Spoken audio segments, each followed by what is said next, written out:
What's up, everybody? Thanks for joining us today. We have a banger of an episode that we watched today or yesterday. I watched it today about 2 hours ago. I'm still reeling from everything that happened, but I have an awesome group of people here to talk with me about it. I'm joined by Sandy, movie comic junkie. How are you doing? Hey, I'm doing well. Right. Great. Awesome. It's great to have you. And then we've got Silmarillion, Leah. How are you? Leah, oh, I'm sorry. That's okay. I watched it at 8 a.m. when it first came out. I'm still reeling from it. So I can imagine how you're feeling after 2 episodes. It's still just like in my brain. Like... It's a lot. There's a lot to talk about. Yeah. It was a very long scene that lasted for a while. And yeah, I'm excited. Yeah. And then, of course, once again, we're joined by Peter at Belmont, Lord of the Rings. How are you? I'm good, just here repping Voice of Arda as we always are, and excited that, we're doing this again with Podwans. I am very excited because, I'm both excited and sad because I know there's only one more to do, and I've had such a good time doing this. But we'll make it up. We'll figure something else to talk about and get back together. I think we should jump into it. The Battle of Eregion.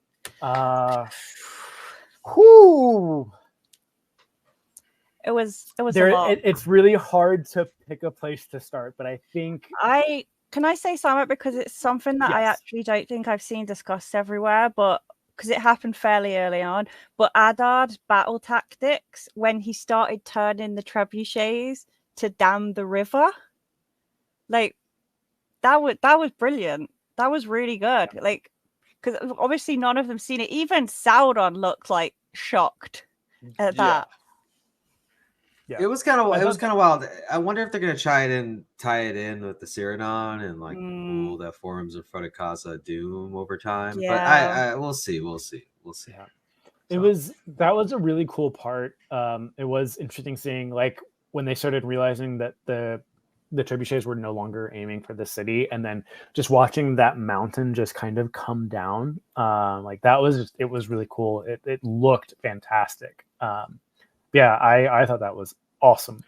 And the way Sauron used that as well as another way to undermine Celebrimbor's competence and like authority with the other elves, because he told them Celebrimbor says the river will protect us, and then just as he says that, the river is taken out of play.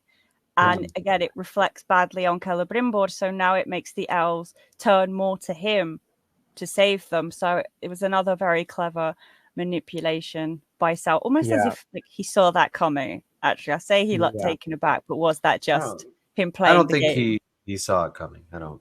But it worked in his favor. Yeah, as all things seemingly does. Well. Yeah. Yeah, I love how I caught it early, like just a second before everyone else. Like it was like, oh, prepare for a ground assault. I was like, yeah, he's seen it. He knows what's up. Yeah, I think maybe that's a good segue to Sauron revealing himself to Celebrimbor.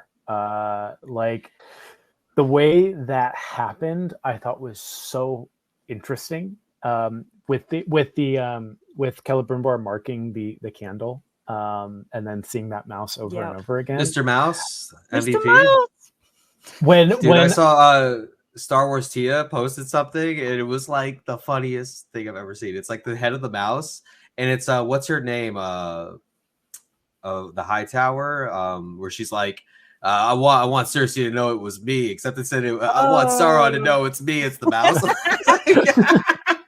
See, I was hoping for something different. I was hoping he would see the mouse and like the mouse would hop on his head and control his little hairs, and he would help him make the rings. It's just mini Sauron. Some people say that they thought the mouse was Sauron. Yeah, I saw that as well. I was like, Sauron.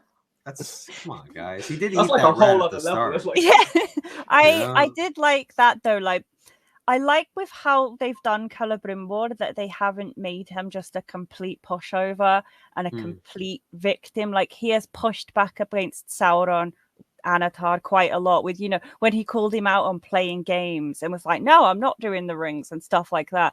And then he had the wherewithal to work out that there's some kind of illusion going on. Like he worked. It's funny how calm Anatar is with Celebrimbor, even after he shoved him, and all that like business. And like, you saw the look on his face after. He's like, I'll kill you. Like, I will kill you. Yeah. He looks that way when Merdania touches him. He's like, dude, what are you doing right now? This is uncalled for. Yeah, he hates being touched. But I like, I do like how they set it up where he really is so conceited that he thinks he truly is the one holding the storm at bay. He's the one who's going to save all of them and perfect this world and bring peace. And he's so malicious about it that he doesn't see Celebrimbor more than a tool, just like he sees everything. Everyone there, Merdania, the head guard, all of them. This is all a ploy for him to get what he wants. Adar out of the way, an army, and rings to control everyone. And it's pretty much working out to his favor, save, how the episode ends with the 9. But I do like your point that Celebrimbor really speaks up for himself. And I got to say the transition, like, yeah, he kind of tossed Feodor's a hammer, which was hilarious for me. He's like, fuck this, I'm done with this. Like, like so many levels. Like, I'm done with this smithing. And but like the reveal and just like the whole place is just covered in dust. He has blood on him. He's obviously been injured in the attack. He doesn't even realize it. Yeah, that's how much he was in his own head. He had no idea he was hurt, that there's a hole in the roof. And it's just like, and you wonder what's going to happen now in the finale. But that's for another discussion. That's what's so crazy about it. I think it's like, it actually showed how unbelievably powerful Sauron is. Because I think like most people just don't really understand that, because they see him in like the prologue of Lord of the Rings, where he's just like, swinging a giant mace around, and he's just a giant eye on top of a tower. Yeah. And then like he's just controlling those other elves. I was like, that's fucking Sauron. Like, that was crazy. He like takes them all up at the same time. Yeah. Like, almost dancing at that point. And then he's like, he dodges that guy. He's like, come on, bro, you don't know what you're getting yourself into. Everything that happens in Celebrimbor's like smithing area, like in this episode, and like I do want to maybe harp on that transition, just because of how well it was done, how well it was shot, of him walking out on when he hears the explosions in the distance, when Celebrimbor throws the hammer out, and then walks to the balcony, sees the destruction, and then turns back in, and it's like just the slow reveal where you start to see like almost ash or dust just coming through the light shafts, and then it just gets worse and worse as the camera pans. I thought that was just so well done, just from like a filming working standpoint. In those conditions too, which is crazy. Like, but I wonder. One thing I do wonder if the embers, like the fire, was Sauron's doing, where like it wouldn't go out type thing. And I wonder, because like, I mean, something that blows my mind is, and I know I'm going to go on a bit of a tangent, is like the blood. Which is like, I don't know about you guys. My whole threads page turned into the goop. It was like we were gooped up. I was gooped up to my eyeballs. We're talking about everything from like how much goop is going into the one ring. This is crazy. But like, the blood, he sees it cook up and he makes the ore. It's like, what else did he put in there? Was it probably silver at this point, because he has no Valinor gold, or no gold in general for these rings? They're all silver. And I found that so interesting that the designs have changed so much, where you see the 3 and the 3 different materials at this point, but then the 7 look like they're all gold with huge gems in them. Yeah. And then now the 9, though they have gems in them, are more intricate, have these like really interesting design. One of them had like 4 gems on it, but they're all silver. And I never pictured the rings like that. I always pictured them like as ornate, but just sort of gold. It's interesting from a lore perspective. But I think from a lore perspective, they would have made more sense being gold, just because of that thing of how there is more of the Morgoth element in gold. And it's why elves prefer silver, because it is the metal with the least amount of Morgoth element in it. So it kind of, I think it would have been the other way around. But of course, like that's a tiny lore thing that the 99% of people aren't going to know. Yeah. Yeah. Which is, but it's interesting. It's interesting. Yeah.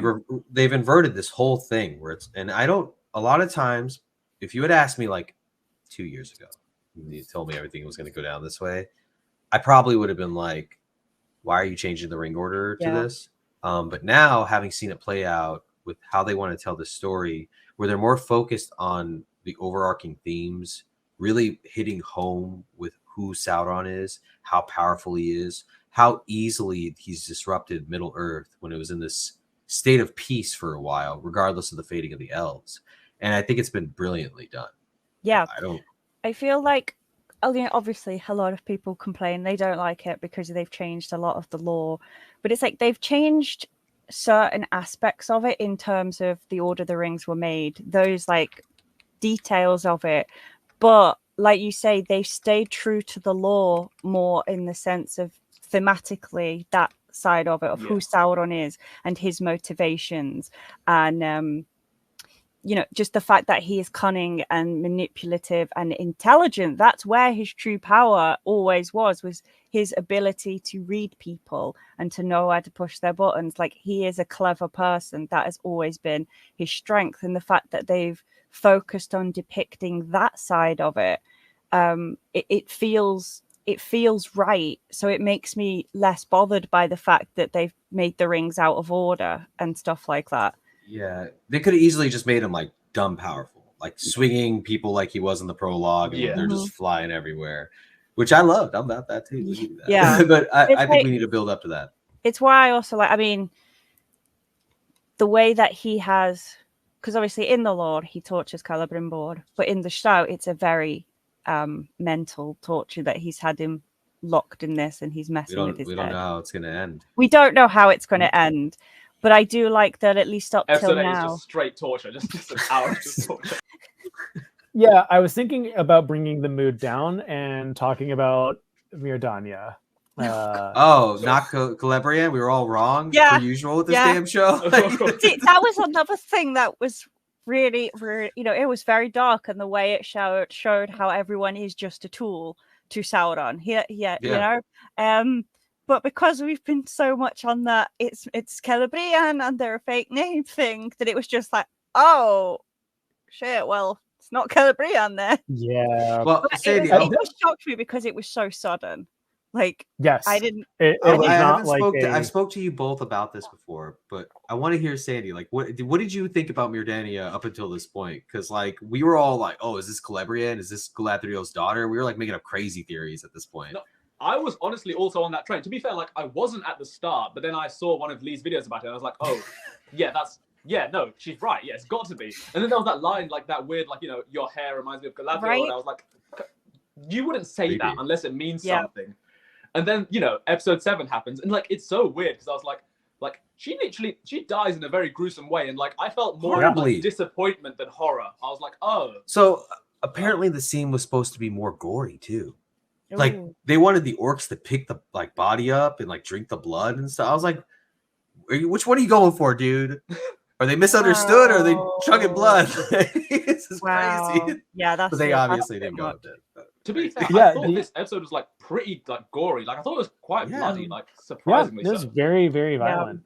There's definitely one part I do want to talk about because it definitely felt like influenced from another series. But yeah, I was surprised that happened. Like I had a feeling that like Sauron was going to do something like terrible to her, and I feel like I need as soon as he said like that you will be rewarded or whatever it was, yeah, something bad was going to happen to her, but I didn't expect it that quickly.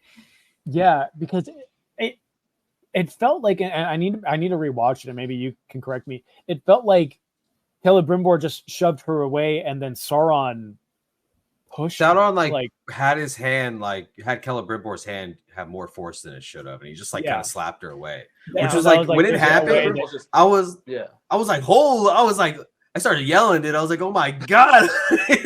When she falls, and like, I mean, it's like it's realistic. Let's be real. You fall from that height, it's not gonna be like, ouch. Sorry about that. It's heartbreaking as well because Celebrimbor has just killed her with his hands.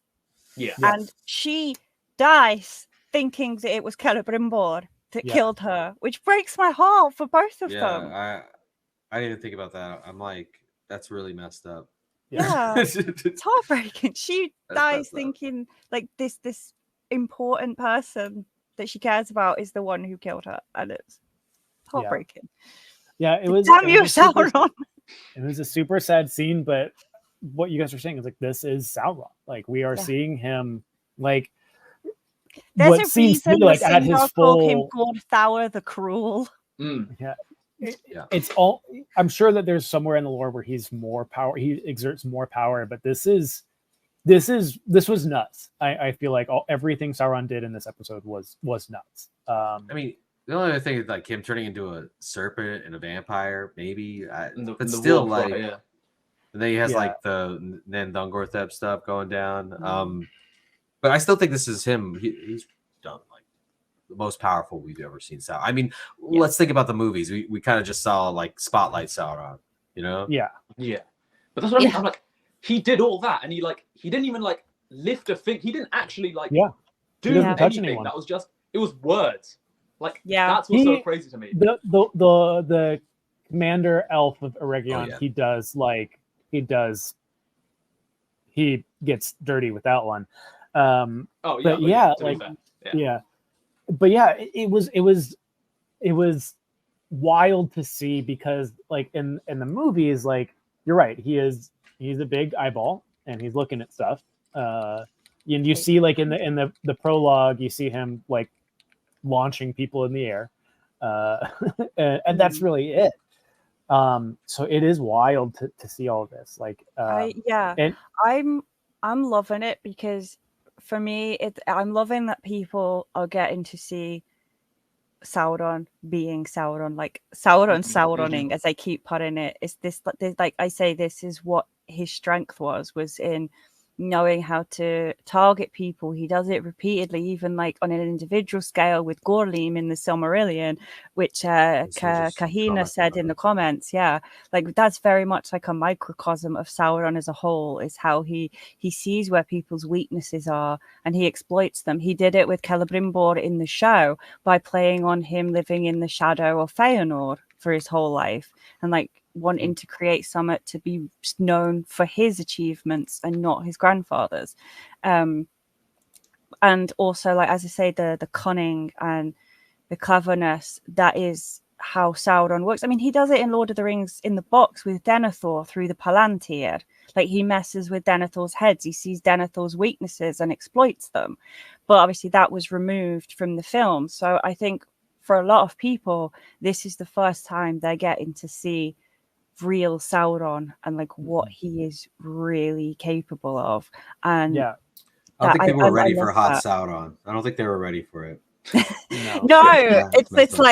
It's been quite funny seeing people being confused by like, oh my god, do I fancy Sauron? And I'm you do. The answer is yes, you do fancy Sauron. Like, it's funny seeing people respond to each other like, oh, I think Sauron's hot. And then other person be like, Sauron's not hot.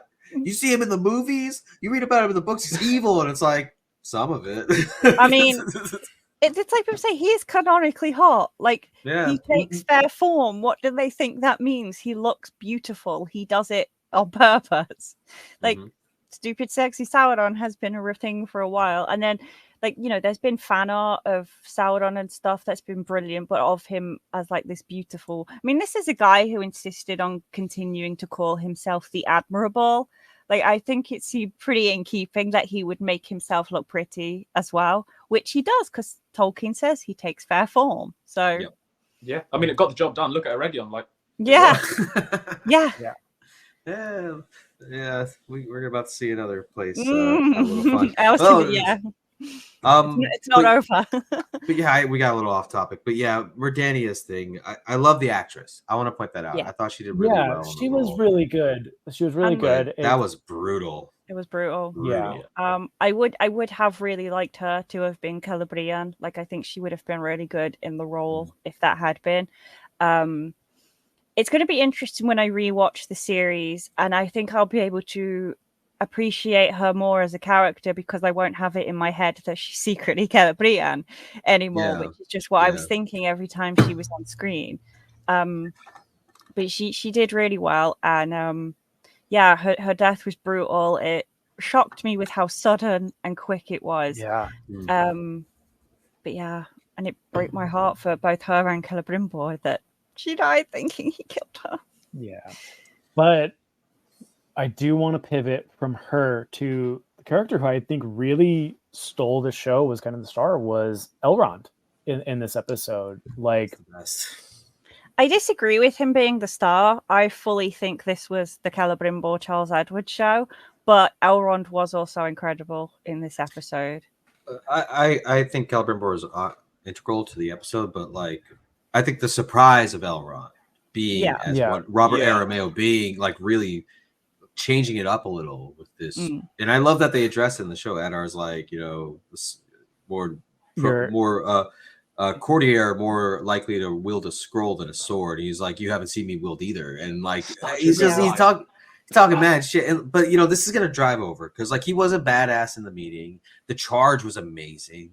Like, oh, you listen, they're speaking Sindarian, they're like running in, like the way they stop their horses. I saw people complain, being like, horses can't do that. Yeah, well, there's a sea worm in the ocean. Yeah. Can we not do this right now? Also, elves have a bond with their horses almost on a telepathic level. And they showed that, which I thought was really great when Elrond's horse is killed, and like he stops in the middle of the battle to hold the horse. Like, there were so many moments with Elrond in this episode when he goes to Khazad-dûm, and he's asking again for help from Durin, and he acknowledges, he's like, I only ask for things, you know, he's like, I only ask for the impossible, that's all I ever do.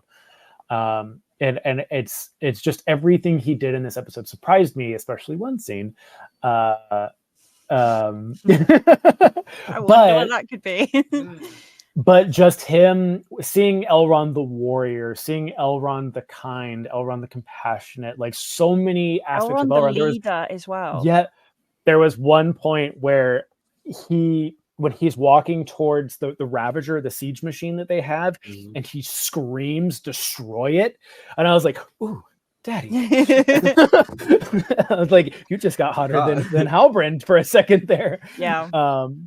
And just like so many moments of this episode that I was just like I've always liked him in this show. He's always been a good and interesting character, but this episode really just took him over the top for me. Just, I mean, from the performance to his actions and where his story is going. What you said is, it's like, you've never seen me wield either. Like, just showing you how capable of a person he is, and like I loved it. But the kiss. Look at I'm gonna get into it. First off, I don't want to get into the kiss first. I'd like the Adar Elrond thing where he drops like, if you have any wisdom in your veins, like your grandmother, you know, like and I was like, whoa, dude, like, yeah. First off, great grandmother, right? Did he not say foremother? He said foremother. Did he say foremother? Okay, thank you for keeping me true. So he said, I would have been tight. But Melian, the Maya, or I'm sorry, the Valar, as they say it, which is the Maya is not. Lee and I looked through it. Maya is not in Lord of the Rings ever mentioned. No. But in of Thingol and Melian, the chapter in the Silmarillion, it does state, you know, Melian of the Maya, of the race of the Valar. I came on here, did a video on TikTok because someone commented on my video saying they called Melian a Valar, which proves they don't know the lore. It's like, no, it proves they don't have the rights to the word Maiar. And then I quoted, they're using a little workaround. Yeah, I quoted that line and saying they're paraphrasing this from the Silmarillion. And we're talking about houses and the elves too. Like, you know, the elves don't, like, you could be a kinsman of and not be like fully related to someone in that sense, where it's like Gildor and Glorion is a perfect example. No one, the story changed over time, so he's not associated and not the son of anyone, being who Finrod becomes. So he's just associated with the house, and like that's how they kind of treated it here, and I like that. But you know, really great lore drop, love it. How does Adar know that? We'll figure it out maybe another time, or we never will. Let it be, you know. Or whenever find it, it'll just be a mystery. Yeah, it might just be a thing. Yeah. But exactly. The whole thing with like the kiss, though, I know it's not romantic and I know it's a distraction, but I really do feel like they are just messing with fans a little bit with that. Yes. They like, because they knew the ramifications as showrunners, and like I'm sure Robert Arameo was like, he even said it earlier, like, yeah, it's not romantic. It's more familial, and I get the overt affection from Lord of the Rings because a lot of characters are affectionate affectionate, even in the movies, you know, a lot of hand holding, a lot of like, you know, Frodo resting his head on Samwise, a lot of stuff like that in the movies. Everything they do is affectionate. Okay. Yeah, like they're very affectionate. No, but I'm not even talking about just the movie. I'm talking about the books too. It's very much like, even after with Frodo, when Samwise checks his hand, he holds his hand to see if it's warm because of like the injury from the Morgul blade and what have you. It's very much like affectionate. But this just felt like over the top a little, where you're like, come on, like you didn't need to fully do this. I get why you did it. I'm not upset because the rest of the episode was so fucking sick that I'm like, look at me swearing over this. I'm like, it's so good that I was just like, you know, whatever, I'm gonna just walk away from that. But I think it's something that eventually I'm gonna have to address with the show, where I'm like, you didn't have to, and full well knowing what the relationship is with Elrond and Galadriel being his mother-in-law eventually. So now he's gonna type. He's got to type now. I fully agree. It's like when it happened, before I realized it was him passing her the thingy, I actually shouted at the TV, "What the fuck?" Yes. And I realized what was happening. I calmed down a bit, but I fully agree with you. I still don't like that it was in there. I don't think it was at all necessary. They could have found another way for him to give her the pin. I do believe, or I really feel like they put it in there to make people talk, and I actually think that's been to the detriment overall, because now it's kind of overshadowed some of the other parts of it. Like, it was a good enough episode. It didn't need an artificial talking point. And it's like, because now there's so much of the discourse is about the kiss, it's detracting from other areas of the episode that deserve the attention a lot more. And I at the time, because as you said, the rest of the episode was so good, I was like, yeah, sure, whatever. But I really don't like that they put it in. I really think it was very unnecessary. And I agree. Yeah, I think that's kind of where I am with the whole thing as well. Like, it's sort of like I've sort of turned a blind eye to it. I hated it. I'm sorry, I didn't like. I don't think there's really any excuse for it whatsoever. I think it was just terrible. But like, the rest of the episode was actually just so good, and that hype's only going to last for so long before eventually it'll be like. I've already gone down a little. Like, I love everything about it, but like, they seem to have this problem where they just kind of want to push the envelope a little too far in the show. Yeah. And they're like, yeah, we could get away with a little more because we need to dramatize this. We need this to be a high-flying fantasy show that's going to catch your attention and get your oohs and ahs out of you as well. And I'm like, dude, this is Tolkien. If you didn't realize it, he spends like 20 minutes talking about the histories and like the Council of Elrond, like just talking about the Silmarillion because he can. And like he does it also in The Hobbit when they're in the Barrel of Bond, where he just starts talking about the different types of elves. He also sits there and overtly describes food for no reason, and like just then never talks about it again. Like, this is a guy who is very wordy. The fox never appears again. Never again. Like the Cockney wallet that talks. Like, this dude's out of his mind about stuff, loving mythos and the mythos he's studying and reading about. I don't think he really gives a crap if there's a kiss in there. But I also think he'd say the same thing. He'd be like, why? Yeah. And it's like you say as well, it's the showrunners obviously know who Elrond goes on to marry. So it's like, yeah, okay, but he and Celebrian don't know each other yet. But it's like, but we do, and they know that we do. And so it feels a good point too in the chat wrong. Too. Like they just want to get a rise out of people who don't know the lore as much, so they could do this type of stuff and mess with them. And what they'll do is they'll backtrack later. They'll be like, oh, they'll talk and be like, this wasn't right, you know, blah blah blah. And I really hope they don't do that scene, because I'll probably throw a shoe at my TV or something. Well, good thing I watched it on my phone. I can just throw my phone. But you know, like, yeah, I'll just have to like put it in, like, I don't know. Have you guys ever have you ever read Stephen King, like The Shining or like Dreamcatcher? I've read a few, yeah. So there's abilities in there where they're able to store things in their minds, like Duddits and stuff like that, and Dreamcatcher, and then like in The Shining and Doctor Sleep, he's able to hide certain aspects because the spirits feed off his ability. And it's like that with the kiss. I'm just gonna put it in a box and never think of it again. And if it gets brought up, it's gonna be me like, oh, sorry, bro, that's all the way deep in there. It's gonna be like some Indiana Jones in the nose in the Ark, like in the back, like warehouse, never seen again type shit. Like, you know, the music just cues and like goes out. Put it in the box with the roots of the Hithyglia. Yeah, like this dude's like, yeah, like it's going back there, dude. Just put it away. The fact the box opened up. I haven't thought about that shit with Galadriel going west and all that. It's just that stuff that I don't want to remember. Stick it in there with all that. Dude, I will say this. I haven't thought about that shit. I watched the episode with Tim before it would like debuted the premiere, like, so we were together hanging out, Bard of Arda, and we like sat there, we watched that 20 minutes and are like, all right, bro, do you feel sobered up a little about this show now? And I'm like, yeah, dude, I have no expectations. So you're right.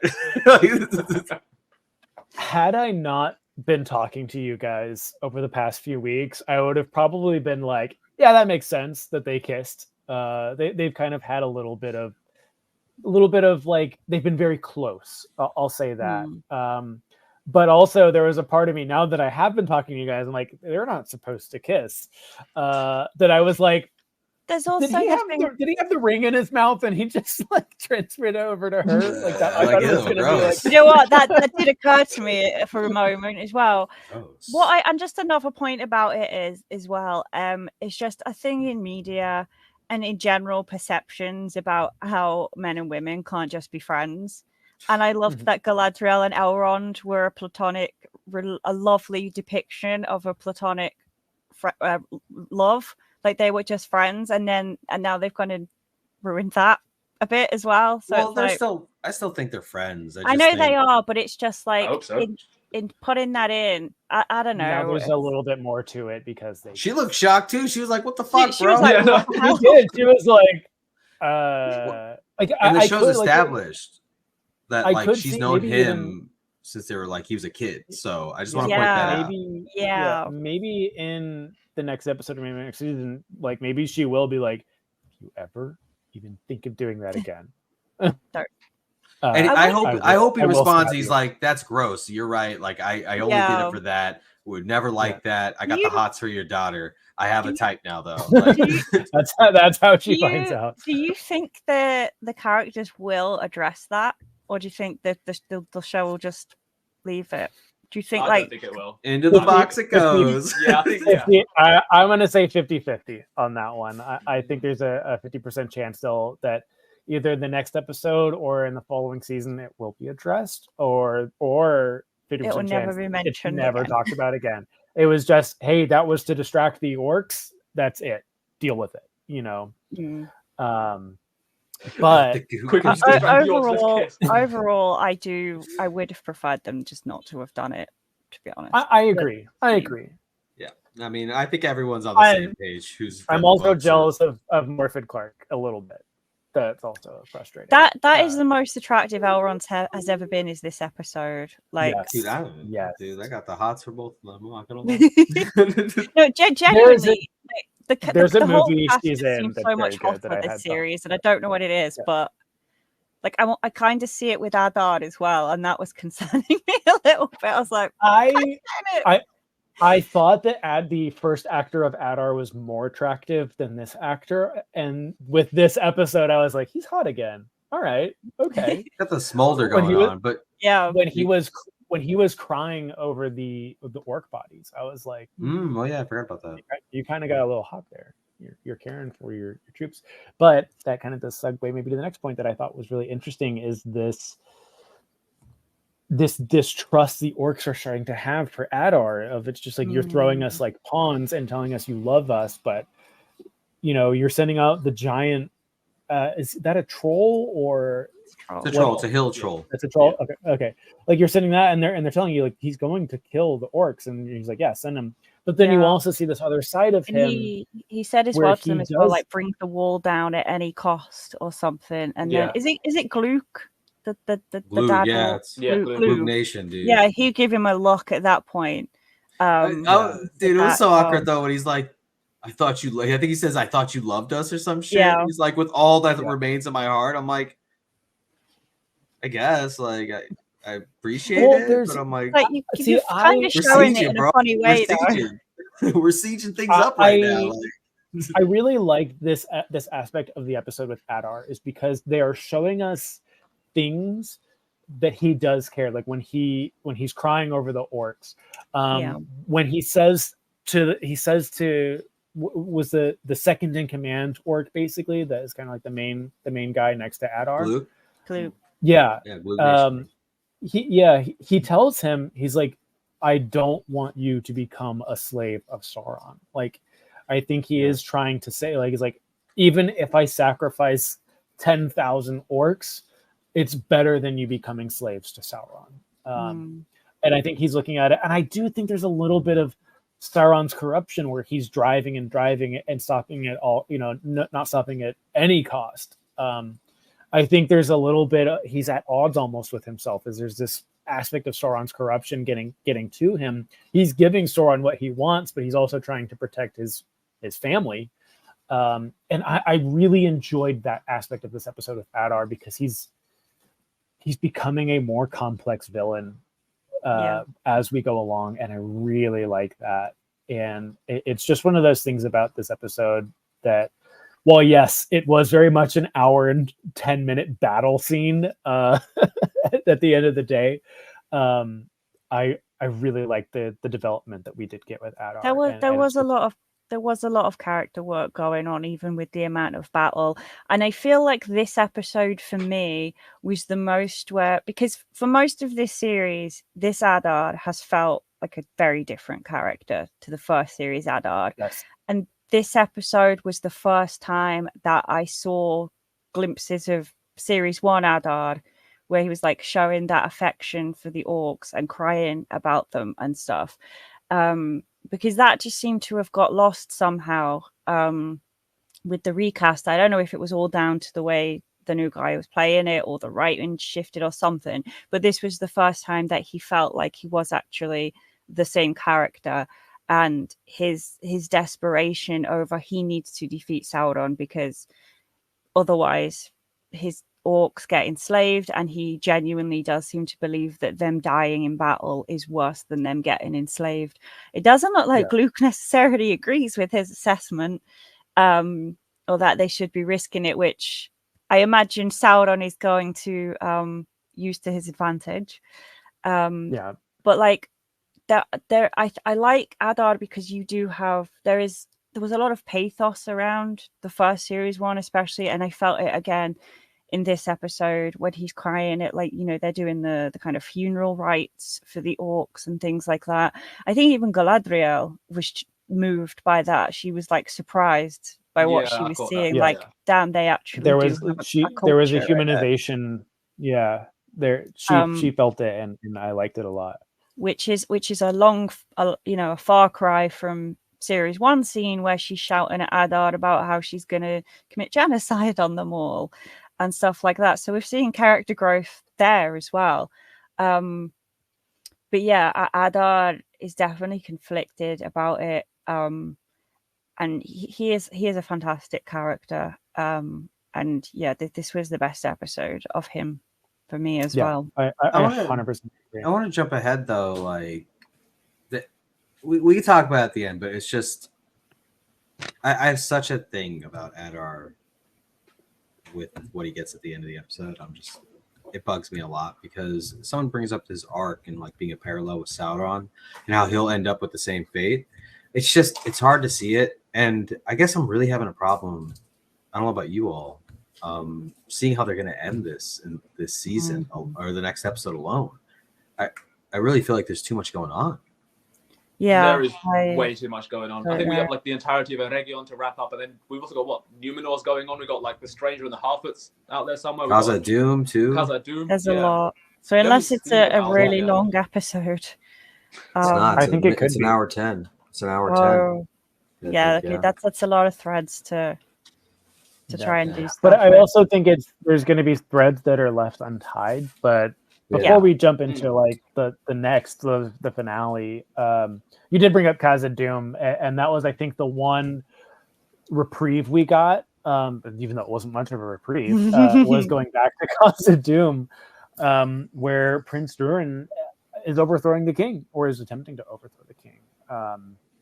And I loved when Elrond came back to Khazad-dûm and spoke to Durin. I love that scene and that moment with them together. That was great. But the speech he gave to all of Khazad-dûm was so good, and it was so awesome to see him in that position where he has essentially all of Khazad-dûm behind him, ready to defend not only Khazad-dûm but their new friends, the elves.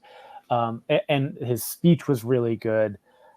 Seeing when he turns to the outlook, and then you see all of Khazad-dûm standing there with him, and I was like, oh my god, it was so. Talks about their loyalty and proving like how deep their loyalty runs. It was awesome. It got me mad. It got me very high. Yeah, the only thing more valuable than minerals was their loyalty, and I just, man, it was such a power. There's so many powerful moments of this episode, and that definitely stuck out to me. Just with that scene, I couldn't fully appreciate his speech because I don't know if it was the way it was shot or what, because before they cut to that, they show his dad holding the big axe. And then it cuts to him doing that speech, and you can't see behind him. And I spent that whole I thought he was going to get hit. I thought the exact same thing. And so I was literally, I had my face like that because I was expecting it at any moment. So I couldn't really take in his speech because I was so stressed out thinking he's about to get hit with an axe. I didn't actually get that. I don't know why. Maybe I just I was so I was nervous. It didn't take me out of it, but I had the same feeling. I was like, if they do what they did to Valandil to Prince Durin, I was like, I'll be so upset. Like, they can't do that twice. But since you said that, like, what they did to the mining party, that were I don't remember the character's name. Navi. When he comes covered in blood and said that the king like slaughtered his whole mining party. He said he cut them like stalks of wheat. I don't know, like with a sickle, almost easy. Well, he had the big axe. He had the huge axe. Durin's axe. Yeah. And I'm wondering, is that the ring giving him power to do that? I wonder. Is it hidden in a previous episode that when he shoved Durin? He pushed him really far. He does seem to have some kind of extra strength now or something. I don't know how I really feel about that. It's kind of weird. No, I don't either. That is not.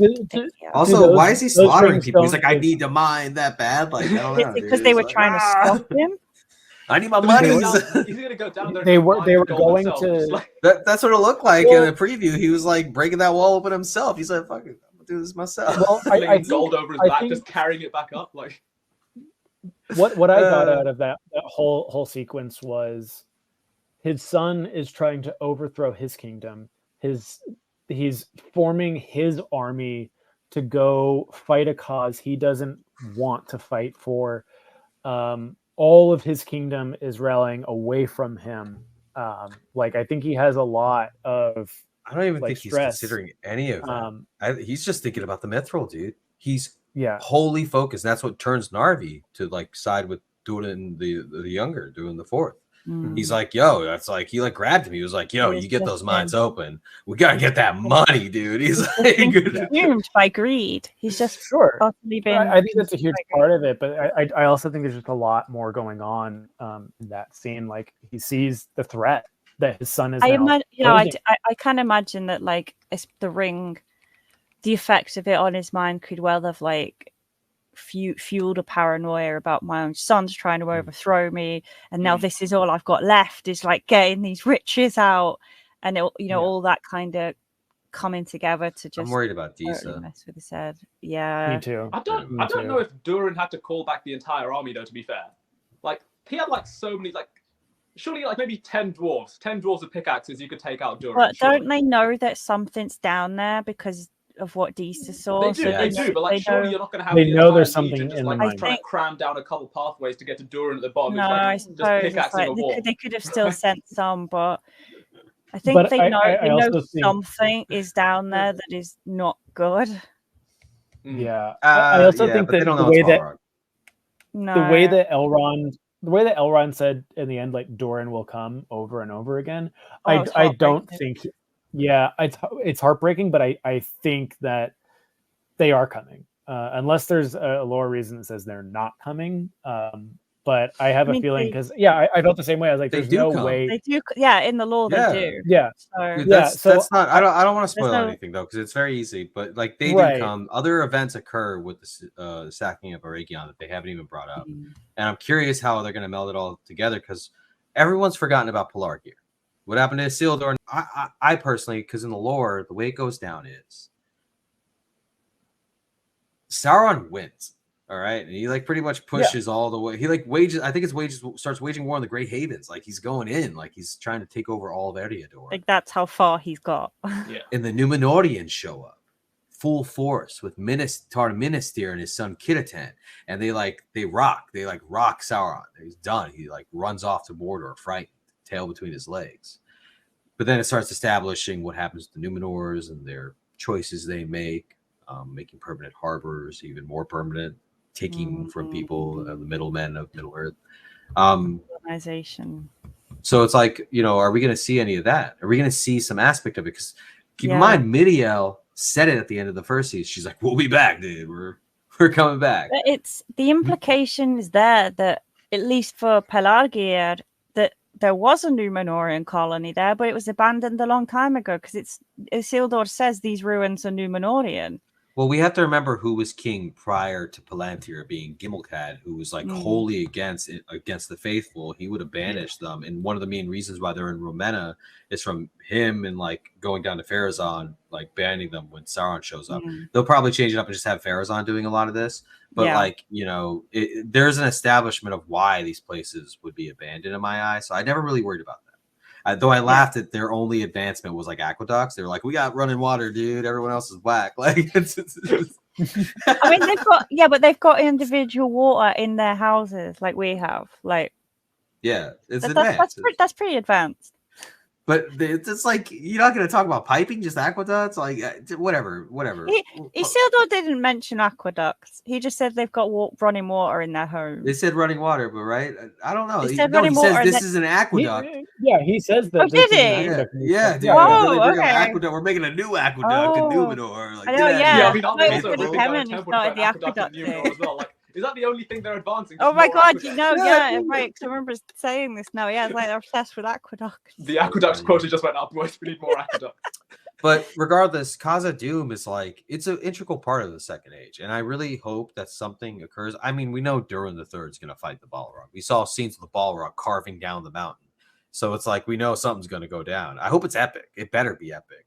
Watch him like try to do parallels with Gandalf, like falling off the bridge of Khazad-dûm, and it's just him with the axe.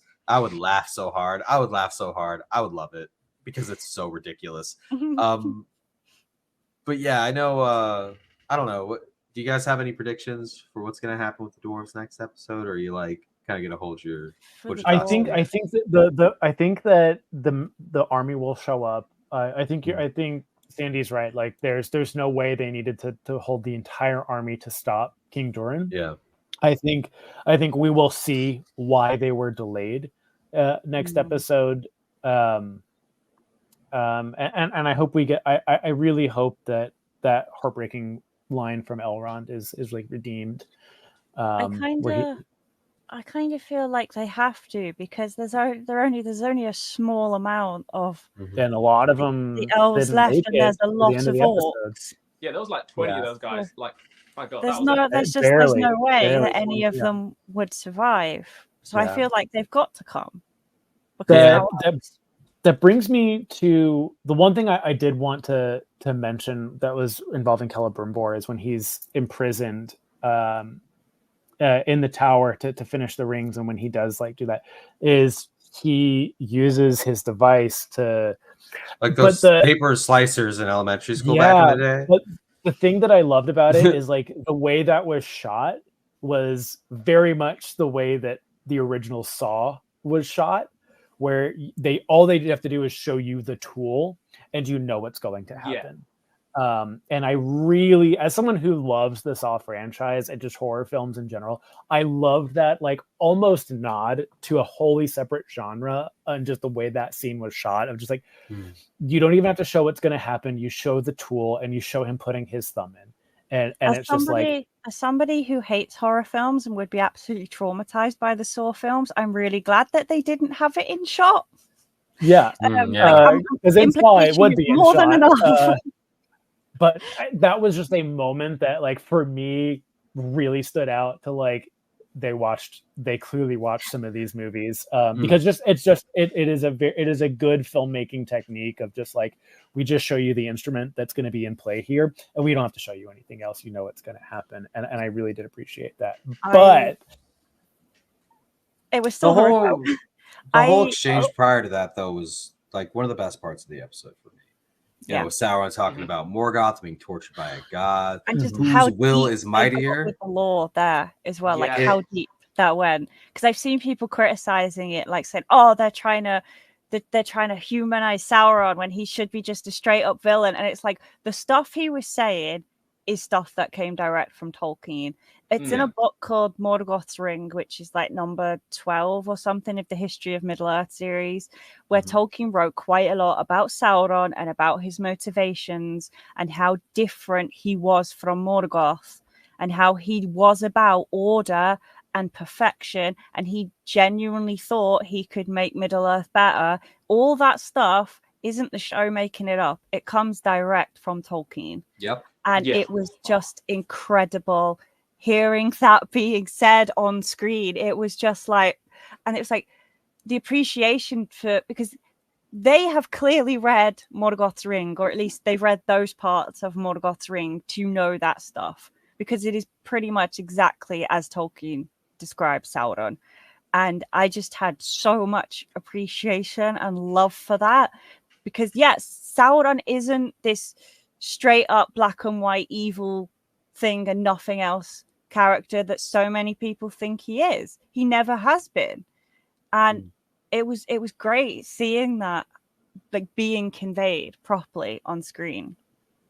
Yeah, I did like that, and the last scene we get with Sauron, when we briefly touched on it, but when the elves surround him and you just see him just like move his hand and he just takes full control over everyone. Can I just really quick, address a comment, Kahina asking, did Morgoth torture Sauron? So it's not outright stated, but Sauron was terrified of Morgoth. Sauron was absolutely terrified of him. And knowing the kind of person Morgoth was, who was pretty much a straight up evil bad guy, who was cruel, then I think it is perfectly likely that he would have tortured Sauron. Like, totally. Like, after his defeat by Huan and Luthien, Sauron doesn't go back to Angband. He goes to Tar Nufuin. He is terrified of Morgoth.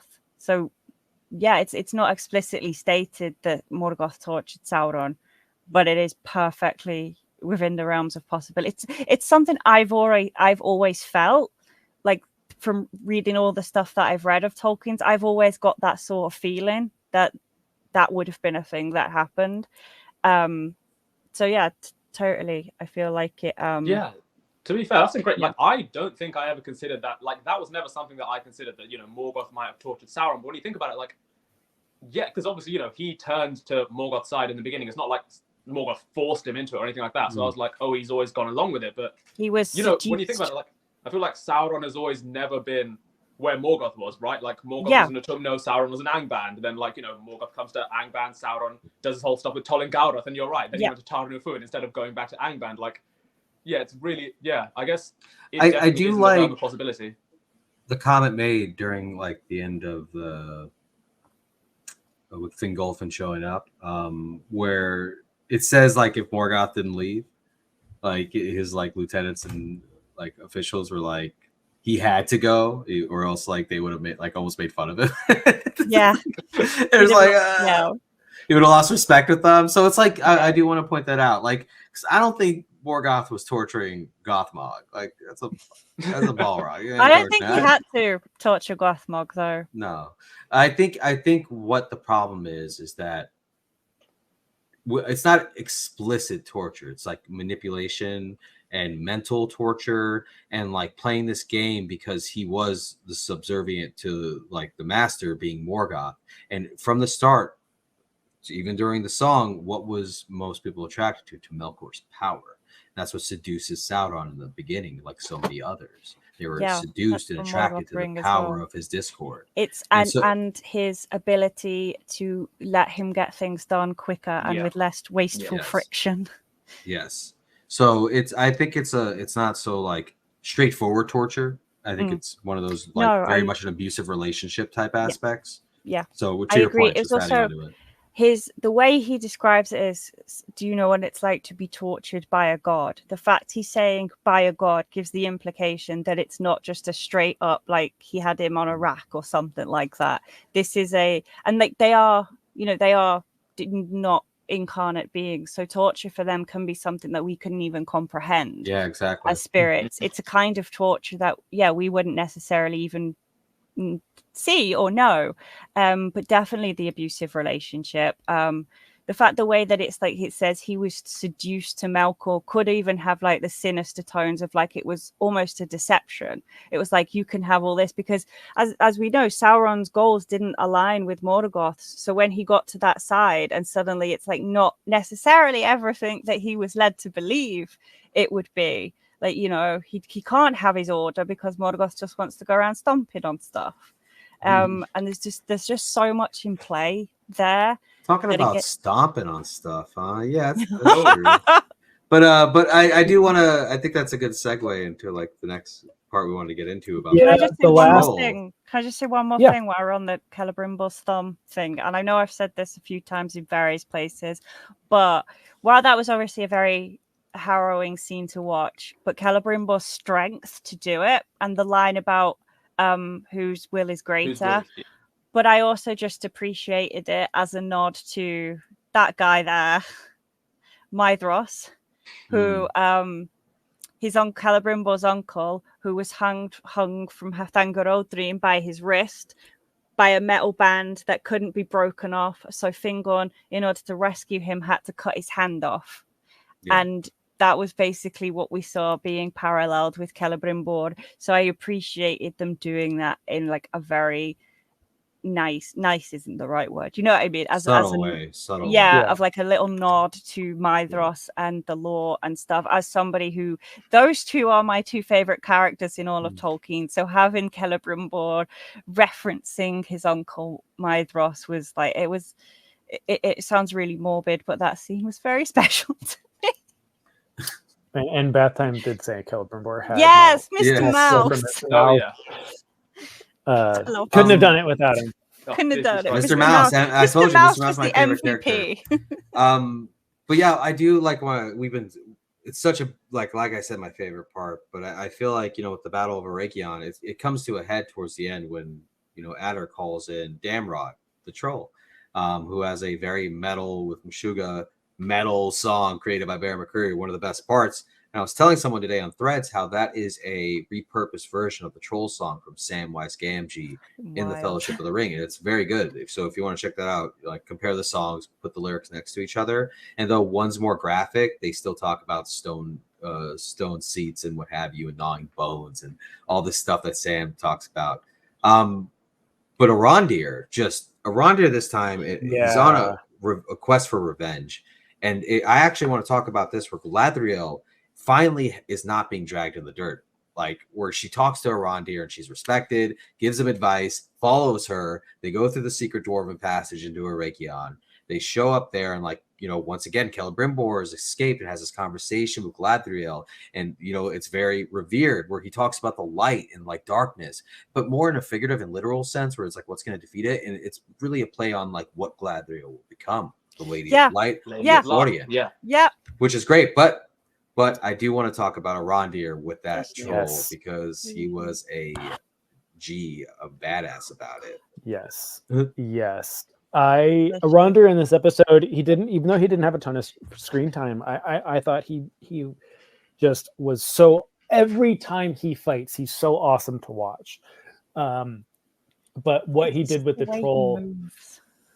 And the way just how fluid he is, and like I loved we'll get to the end, but like when they're in the orc camp and he has to like look back and give up going after Adar. When Galadriel tells him, like, I can't remember the line, but she said, like, we've lost so many elven heroes today. There's been a dearth of heroes. Yeah.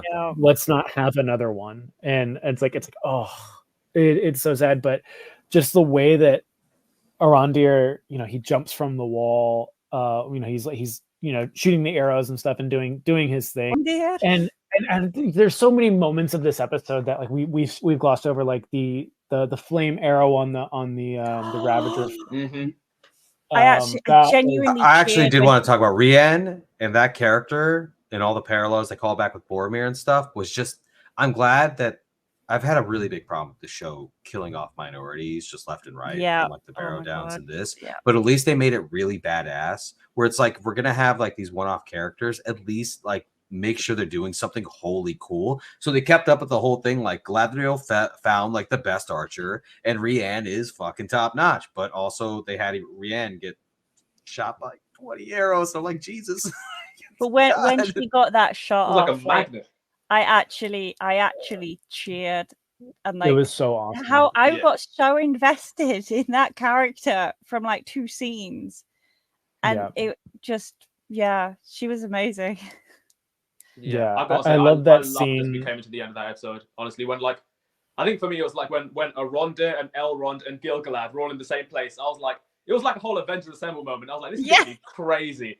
And then you talk about Gil-galad with eye glows. Oh my god, dude! Oh my god! That lance was his lance was keen. No one could withstand to it. Like, I was like, oh my god! It was it was genuine. It's the first time in this whole of 2 series of this show where his line was really dope too. He was like, yo, where else should a king be? He's like, come on, bro. Like, it was the first time in 2 series of this show that I've actually seen Gil-galad and thought, that is the king, the high king of the you didn't like Creeper Gil-galad in season 1? No, and he's just creeping in the bushes. He's like, I was like, whoa, bro, that's crazy. The line he does have when Elrond says, like, you shouldn't be here, and he says, I am a king is always where he's needed most, I think is the line. And I was just like, oh, I love that. And he's with his soldiers, and it's a really cool moment. But Arondir, I refuse to believe he's dead. No way. I refuse. No way. No, we didn't see it. We didn't see the eyes close. We didn't see the eyes close. Narratively, they would have made a bigger deal out of it if he did die just there. You can't, like, have that moment and then be like, oh no, he's dead next episode. Like, narratively, that's just really just disjointed. Yeah, and they would not give one of, like, the main characters such an inauspicious death. Yeah, as that. I loved him, and what I did love was when the troll when he's going after the troll and then he turns it into a group effort. I thought that was awesome when he screams commander for Elrond and all of them kind of come together to take down the troll. It was so satisfying to see. Gil-galad had the hook and stuff. Yeah. It's like, wow. It felt very Empire Strikes Back for me. I'm like, are they gonna wrap it around his feet? Like, but no, I love that. And I guess to kind of move into what do we expect from the finale, the one thing I really want, I want to talk Adar with Nenya. Oh yeah. What is up with that? Adar has Nenya. All right. That's what was happening to his face. Oh, yes, I think it was. I also spotted that. Was it just really weird CGI? He was just getting more and more computer generated. It was odd. Yeah, he was becoming a robot. Dude. He's transforming. It threw me out of it completely because. Do you think like something's gonna happen? He's gonna put the ring on or something, and something's gonna happen. This is what I've been thinking. Is it gonna like de-orcify him or something? Dude, I'm just like once again got the box open waiting for it. Okay. Right in there. I just don't understand why there was so much weird CGI on his face in that scene. But yeah, what is going to happen with him and Nenya? I think Arondir. Well, I think Arondir's going to kill him in the next episode. I think Adar's done. Yeah. I think Aaron. I think he will. We think we're led to believe that Arondir has fallen. I think because they've made it this very big revenge plot for Arondir. I think he will end because of Arondir. I don't see. I could see a moment of where you think he's going to put on the ring, and that's when he dies. Like he doesn't get the chance. Arondir going to do a Kemen on him? No, that'd be a funny first 5 minutes of the episode. He's like, "Oh, I got the rope." Oh no! And like Arondir's like, just crawling off the floor, just bleeding. He's like, last time I said in the comments, wasn't he fairly clear the rings had to go into the crown like Silmarils? I genuinely don't remember that happening. I don't think he said that, but okay, that'd be kind of badass. You know, just. Yeah. I don't know. But it is a strange place to leave it. Put on one of the things. Each ring goes on each one. Just have a ring in each spike. But as Kahina says in the comments, it is a strange place to leave it. Like Galadriel's gone with the 9, while Adar's there with Nenya with Elrond right there, and it's like, well, yeah, what the hell is going to happen? Yeah, I really thought the episode was going to end when Elrond kept saying Durin's going to come or whatever it was. I thought so too. And then it was just cut to black. But I don't know. No, then he starts looking up and Adar's there. Yeah. And it's like, why did he even bring Nenya to the battlefield? Like he says earlier on to Adar's like, you got it with you, and he's like, maybe he's just keeping it next to him because he didn't want anything to happen to him in Linden or something. Like, well, it's also a first kit, isn't it? It's literally a first aid kit. Like, yeah, they can heal people. They can heal Arondir. Yeah. That must be what happens, right? That's probably what's going to happen. We have to wrap up Numenor. We have to wrap up. Well, what is there to wrap up in Numenor? Khazad-dûm. You know, like we already did wrap it up in a way because Pharazôn's no longer like it's not. Miriel's back. Miriel's back in power. Back in control. You know, so I'm like, are they just going to kind of show the division? I hope so. Maybe they'll have something like quick. I think they do. I think we need to make it a little bit more clear, like the reasoning. Like we had that one scene of Pharazôn and Kemen about mortality. Yeah. I think that needs to be pushed a little bit more. I think that Kemen has to die this season. I need him to die now. Yeah. Right now. It's messed up. Yeah. Episode 7.5 is just Kemen dying. Yeah, they just tell you next episode. They're like, "Yeah, Kemen died. That's it." Kemen died. Yeah, there's just like a thing at the end of the credits. And Kemen died. Yeah. The Harfoots and the Strangers have to come in. Pelargir maybe will come into play at some point. But I do think that Sauron will take control of the orcs and Mordor this next episode. Oh, absolutely. He's wearing a different armor in the trailer. He's wearing like some kind of serpent armor. It looks actually when he's fighting Galadriel, yeah. The elven armor in this episode looked incredible to me. Both Eregion and Linden. Awesome. And Linden armor. Yes. I really love the Eregion armor, all series with like the green and the. I like the green. It was really cool. Yeah, and then, really the silver and gold of the Noldor armor. It was so beautiful. You know, Eregion's Noldor as well. Linden armor. It was so beautiful. It was absolutely gorgeous. Absolutely gorgeous. But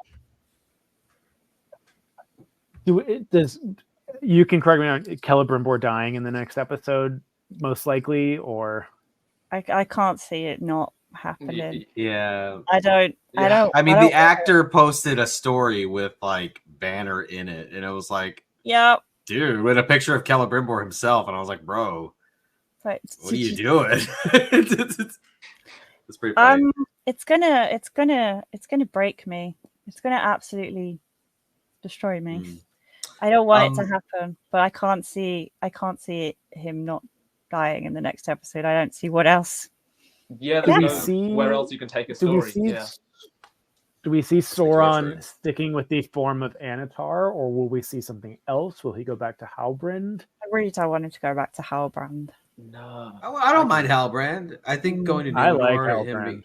Him being Halbrand again would be on point because like it would make sense because humans and shit, but I do think the Halbrand look at the end of season 1 with the black cloak, I like that.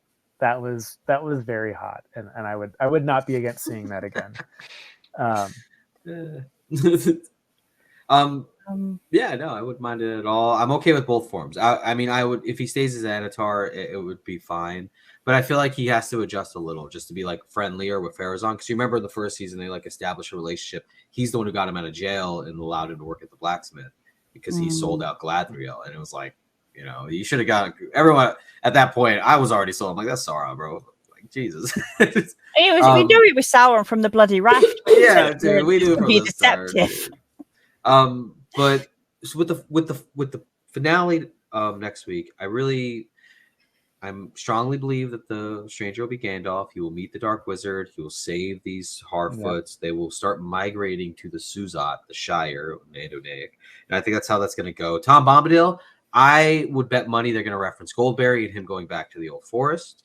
I think Khazad-dûm's going to end with Durin the Fourth becoming king. That's all I'm going to say. Because of a certain someone is going to end up fighting another one. And then I think Eregion is going to really, I don't know. I feel like something weird's going to happen where they're going to end it abruptly, but I really hope they reference Rivendell. I really do. Yes, that's the thing I really want. That's the thing I really, really want. I want to see something to do with them heading to Imladris or something like that, like some little hint, or maybe like I've got this weird thing where sort of like a King Arthur and the Knights of the Round Table thing, where like at the end, like they just sort of like stand around this circle in what will become Rivendell, and they're like, we should found something here, or like, you know, now that this feels homely. Should be maybe the last this feels homely. Yeah, and then just cut Michael Bay like Cue Linkin Park. Bathtime's made a good point in the comments that our Farazan saw Sauron in the Palantir as Halbrand. Yeah. So yeah, I mean, it does make sense. I'm just being biased because I prefer how the Anatar form looks to the Halbrand look. Like, I do understand it would make more sense for him to look I like both. Halbrandy again, but I like both. Halbrand was a homie though. He was like, I chill with Halbrand. Like, we can eat clams, dude. It's cool. Yeah, you can't chill with Anatar. Yeah, Halbrand's cool. I would chill with Anatar. What did you do to Merdania, dude? Like, I'm not chill with Anatar. Yeah, I'm not chill with him, bro. I saw a thing someone said that Charlie Vickers deserves an Emmy just for managing to look menacing while having a little bow in his hair. Yeah, dude, absolutely. I would be worried about getting Anatar dirty. Like, that's why I couldn't hang out with him. Dude, that guy wastes first stage wine. I'm not messing with him. Yeah, he didn't do it on purpose. Whatever. Halbrand's chill, and I'd hang out with. I agree with Pete. I'd hang out with Halbrand, but this was a heck of an episode. I thoroughly enjoyed this episode. I want to go around. I'll start with you, Sandy. Like, what was your favorite? If you could pick one, I know it's hard. One favorite part from this episode, what would it be?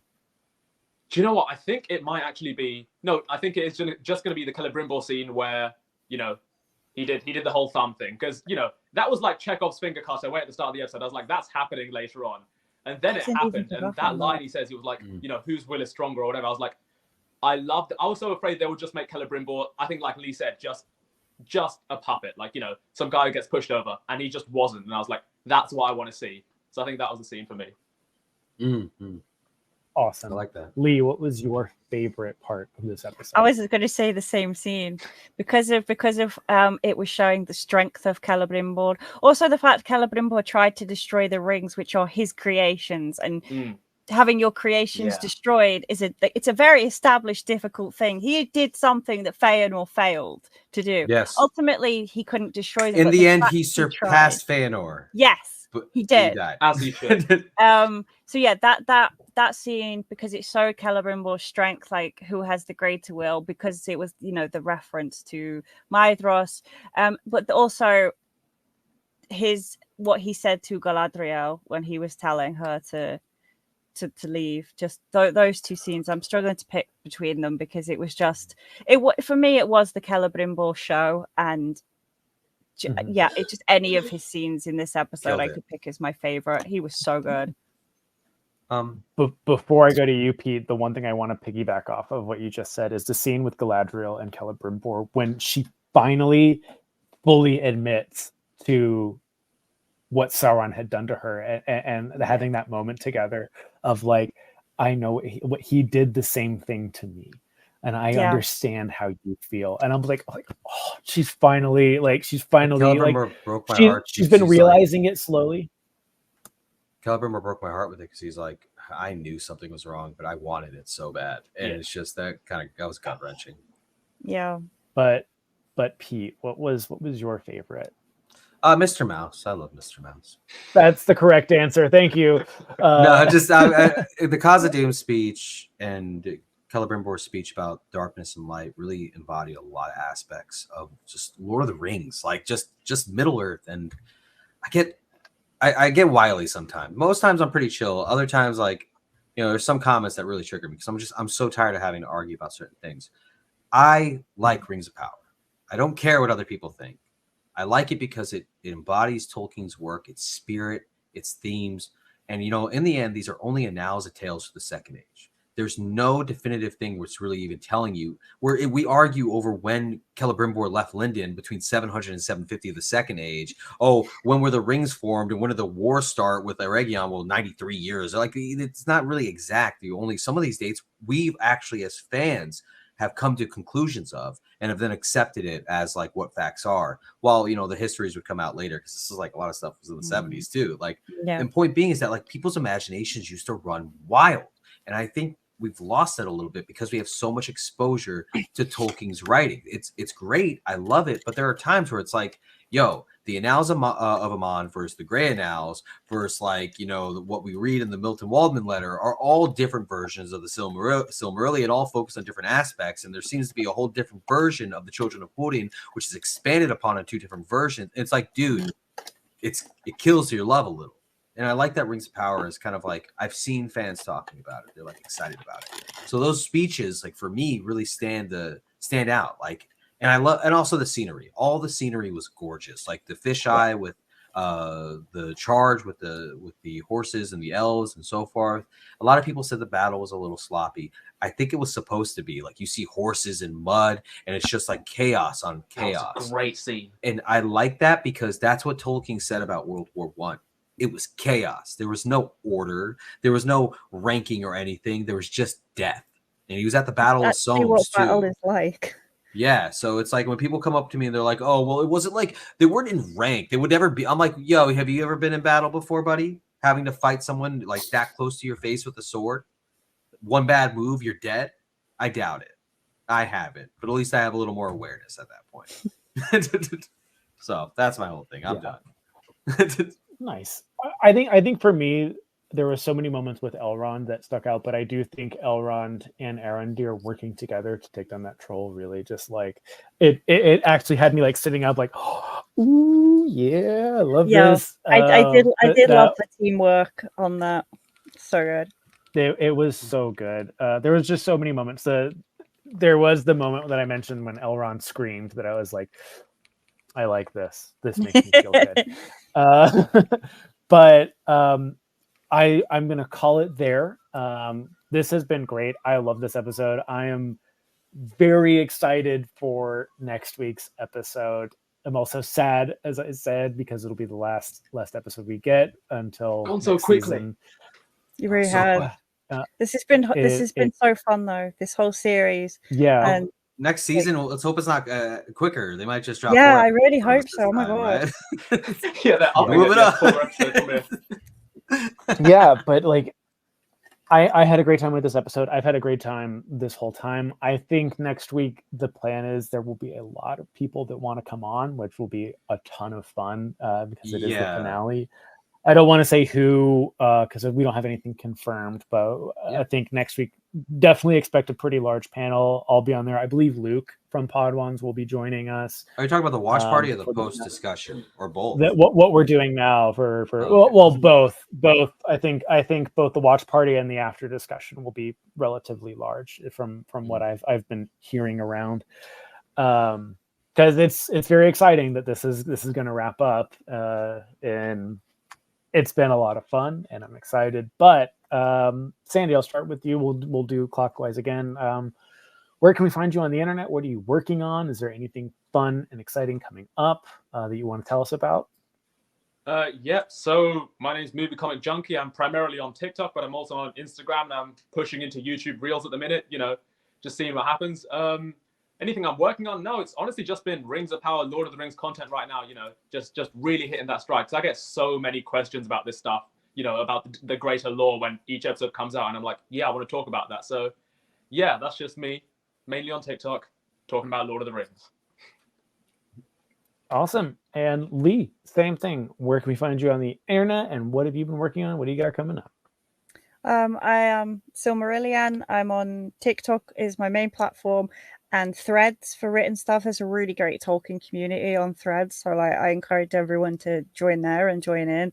Instagram, and my videos are also featured on the Voices of Arda YouTube channel. Coming up, there's going to be a lot of talk about Rings of Power, and whatever happens next week, there'll be a lot. I'll just be talking about that for a lot. All right, and Pete, same thing. I know, for like the seventh time or whatever since we've done this. I mean, actually, no, more like 5 because it was the first 3 episodes. Yeah, I'm BE1Mont_LOTR. You can find me on TikTok, Threads, Instagram. But I'm doing this for Voices of Arda as a rep for them. We've been really trying to build that community on YouTube as well, with like shorts and inviting other creators to join in on more of a community, because that's what Tolkien's really about. When we talk about this stuff, or we talk about like Tolkien talk, it's a community that's formed out of nowhere for a love of these books and these adaptations, be it Rings of Power, be it Ralph Bakshi's Lord of the Rings. So definitely check out the site. If you're not subscribed already, I'm sorry, YouTube, if you're not subscribed already, by all means, please, because it's awesome seeing everyone together. I'm included, Lee's a part of it, and of course, like, Sandy's been on the podcast before, so you can always check out his episode where you recorded with Willie and Do Better in Cali Cosplay. Awesome. Well, thank you guys so much. I'm Forward Into the Black on TikTok, and I'm here with the Podwans pretty regularly, talking about mostly Star Wars stuff, but obviously talking about Lord of the Rings has been awesome with you guys, and doing this with Voices of Arda has been a pleasure and a half. Yeah, this really has been great. I am genuinely sad that next week is the last week, because this has been so much fun, but we'll make next week a banger for sure. I'm very excited for the finale. But again, I want to thank all of you for being here, and for chatting with me and dumping all the lore. And it's so fun. Like the more that this has gone on, the more I'm like catching on to stuff. Like even with the kiss, I'm like, He's like writing notes. This is gonna be fun to talk. I know this is wrong. Thank you guys again, and we will be here next week on Thursday for the watch along and the reaction.